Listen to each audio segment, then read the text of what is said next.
तो आज बात करते हैं एक ऐसे इंसान की जिसने इंडियन एडवर्टाइजिंग की दुनिया को हमेशा हमेशा के लिए बदल दिया।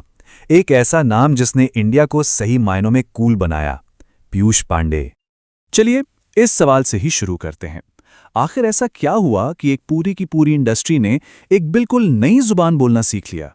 पीयूष पांडे की कहानी में ही इस सवाल का जवाब छिपा है। ये कहानी शुरू होती है जयपुर के एक शख्स से, घनी मूंछों वाला एक आदमी जिसे एक बात पर पूरा यकीन था कि भारत को किसी और की नहीं बल्कि अपनी ही कहानियों की जरूरत है। उनके असर को समझने के लिए ये एक लाइन ही काफी है। पीयूष से पहले एड्स इंडिया के टॉप 5% लोगों से बात करते थे। उनके बाद वो बाकी के 95% लोगों से बात करने लगे। जरा सोचिए, ये कितना बड़ा, कितना जबरदस्त बदलाव था। तो ये समझने के लिए चलिए थोड़ा पीछे चलते हैं, उस दौर में जब पांडे का असर नहीं था। एक ऐसी दुनिया जहां इंडिया के विज्ञापन एक तरह की विदेशी भाषा बोलते थे, वो आम लोगों से जुड़ ही नहीं पाते थे। ये फर्क देखिए कितना साफ है। पांडे से पहले के एड्स कैसे थे? वेस्टर्न एड्स की नकल, सिर्फ अंग्रेजी बोलने वाली एलीट क्लास के लिए, बड़े पॉलिश्ड और आम जिंदगी से कटे हुए।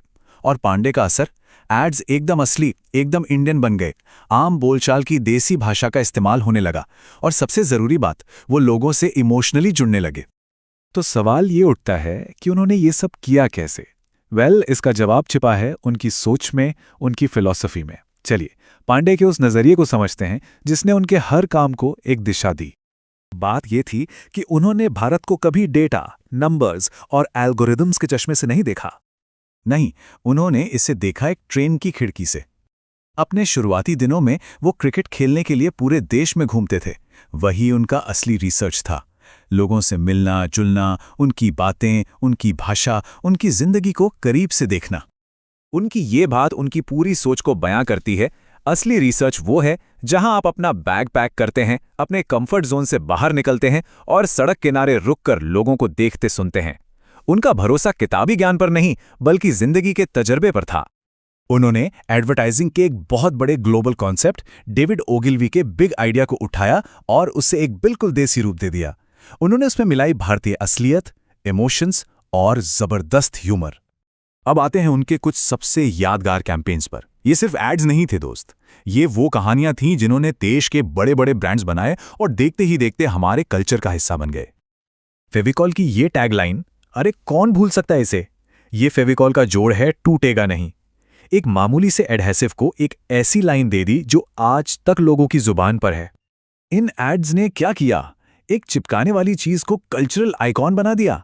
गांव देहात की कहानियां, सिचुएशनल कॉमेडी और एक ऐसा ह्यूमर जो शहर हो या गांव, अमीर हो या गरीब, हर किसी को अपना लगा। ये लाइन तो मजबूत रिश्तों के लिए एक मुहावरा बन गई। और फिर वो कैडबरी का ऐड याद कीजिए जिसने जश्न मनाने का तरीका ही बदल दिया। टैगलाइन थी, कुछ खास है हम सभी में। उस एक ऐड ने उस पुरानी सोच को तोड़ दिया कि चॉकलेट तो सिर्फ बच्चों के लिए होती है।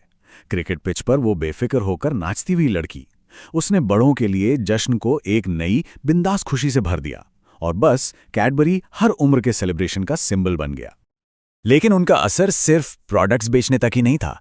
पल्स पोलियो कैंपेन के लिए उनका दिया हुआ नारा, 2 बूंद जिंदगी की, कितना सिंपल था लेकिन कितना पावरफुल।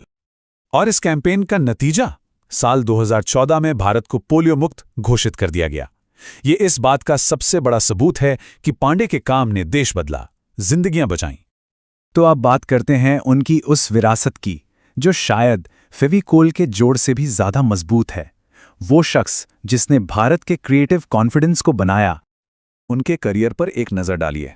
1982 में ओगिलवी में आए, 88 में मिले सुर मेरा तुम्हारा लिखा, 2014 में अब की बार मोदी सरकार का नारा दिया, 2016 में उन्हें पद्मश्री मिला और 2018 में एडवर्टाइजिंग की दुनिया का सबसे बड़ा सम्मान कांस में लायन ऑफ सेंट मार्क जीता।